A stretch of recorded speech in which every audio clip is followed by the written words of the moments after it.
2 दिन हुआ क्या यूएस में? हम लोग वेडनेसडे को 3:30 बजे जब बंद हो रहे थे तब यूएस के फ्यूचर्स थे 1/4 से आधा % ऊपर। उस दिन एक्चुअल वेडनेसडे के सेशन का ट्रेड आपकी स्क्रीन पर है। लार्जली बहुत फ्लैटिश नोट पे कंसोलिडेशन था। इंट्राडे चार्ट्स भी खुलते तो कंसोलिडेशन नजर आ रहा होता। मेरे ख्याल से थर्सडे के तमाम इंपॉर्टेंट आर्थिक आंकड़ों से पहले का इंतजार था।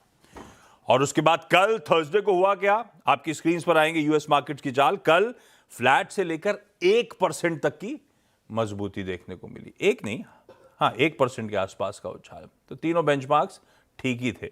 और आज सुबह के फ्यूचर्स थोड़े से पस्त पड़े हुए हैं। इवेंचुअली हुआ क्या? तब और अब की पहली प्लेट ले आइएगा, सबसे इंपॉर्टेंट। वेडनेसडे कहां छोड़े थे यूएस के फ्यूचर्स, आज सुबह कहां खड़े हैं, तो सारी बीच की नॉइज क्लटर खत्म हो जाएगा। हमने जहां छोड़ा था मोटा मोटी वहीं हैंडओवर है, कहीं नहीं गई यूएस के बाजार ज्यादा। हाँ गया कहां? क्या चीज? कच्चा तेल सेकंड प्लेट रखिएगा। क्रूड हम छोड़ के गए थे 96.3 पे।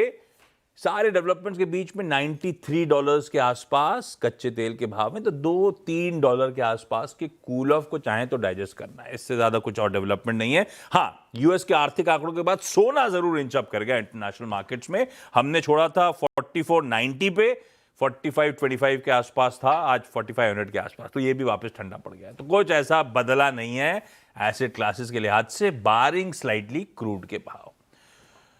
तो भाई साहब जैसा दिख रहा है वैसे ही कुछ खास डेवलपमेंट हुए नहीं, नॉइज ज्यादा थी या बाकी कुछ हुआ? Good morning. गुड मॉर्निंग आशीष, पहले तो आपको जन्मदिन की बहुत बहुत बधाई। फॉरएवर 18 आप रहे, इसकी हम कामना करते हैं। जात न पूछो साधु की, उम्र न पूछो वर्मा की। लेकिन जन्मदिन की मुबारक आपको पब्लिक फोरम पे इसलिए भी दे रहे हैं क्योंकि पार्टी भी जरूरी है। आज फ्राइडे है और आप सैलरी की बात कर रहे थे तो पार्टी तो पर वो वीकेंड पे आएगी तो पक्का जैसी आई वैसी।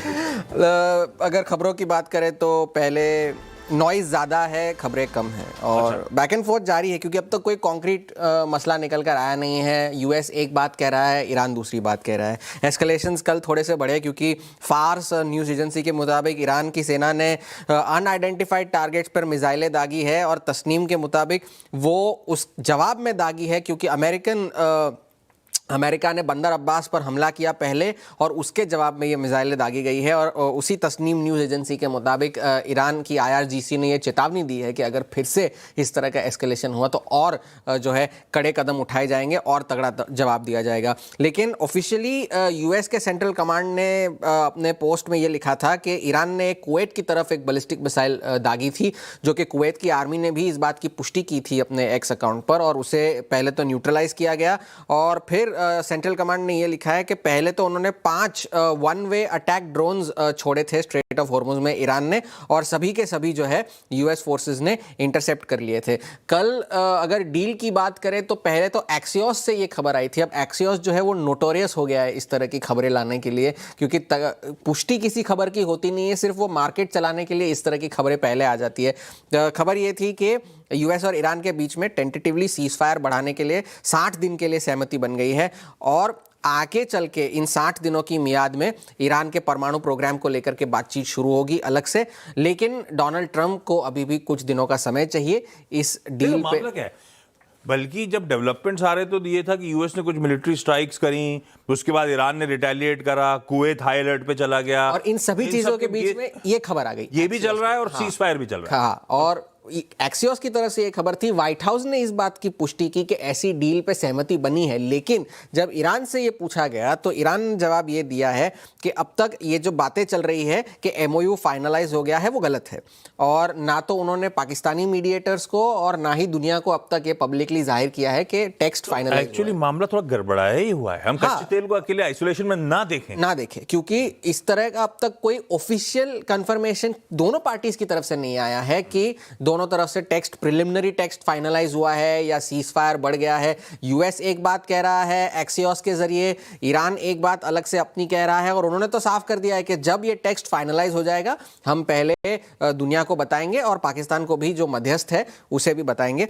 और कल ये सवाल स्कॉट बेसेंट जो उनके वित्त मंत्री है यूएस के, उनसे भी पूछा गया कि क्या डील सच में हुई है, MOU हुआ है, तो उन्होंने भी खुद ये कहा कि दोनों पार्टीज के बीच में बैक एंड फोर्थ चल रहा है। अब तक कोई इस बारे में ऑफिशियल कंफर्मेशन आई नहीं है और जो फैसला होगा वो डोनाल्ड ट्रंप करेंगे और उनके एज यूजुअल 3 रेड लाइंस है कि पहले तो स्ट्रेट ऑफ हॉर्मुज को खोला जाए, उनका यूरेनियम जो है वो यूएस के हवाले कर दिया जाए और उनके परमाणु प्रोग्राम को खत्म कर दिया जाए। ये इनके प्रोग्राम, इनके जो ये रेड लाइंस है। तेल की कीमतें अभी भी थोड़ी सी गिरावट के साथ ही कामकाज कर रही है और ये महीना जो है 2020 के बाद का क्रूड का सबसे वर्स्ट महीना होने की संभावना है। काफ़ी सारा मैक्रो डेटा भी आया जिसकी आप बात कर रहे थे। पीसीई इन्फ्लेशन पे एक अच्छी खबर ये थी कि जो कोर पीसीई इन्फ्लेशन था वो अनुमान से बेहतर था। 0.2% महीने दर महीने की बढ़ोतरी देखने मिली, जबकि 0.3% के अनुमान थे और कोर पीसीई फुल अगर साल दर साल देखें तो 3.3% बढ़कर आया, जो कि अनुमान मुताबिक था। फर्स्ट क्वार्टर का जीडीपी रिवाइज करके उसे 2% से कम करके 1.6% कर दिया गया। जॉबलेस क्लेम्स थोड़े से बढ़कर आए, ड्यूरेबल गुड्स के ऑर्डर्स बढ़कर आए।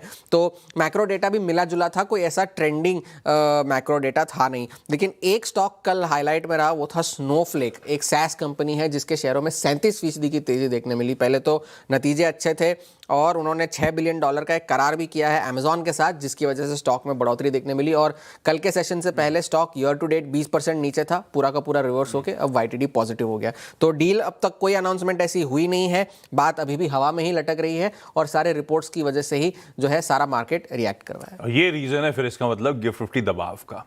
फिर कच्चे तेल पे नजर मत डालने, कच्चा तेल तो टेक्निकली आज एक्सपायरी भी हो रही होगी मंथ कॉन्ट्रैक्ट्स की, वो एक्सपायरी एट प्ले होगा। मामला गड़बड़ है भाई साहब। 125 अंक दबाव और 0.5% की कमजोरी कह लीजिए गिफ्ट निफ्टी की तरफ से इंडिकेशंस।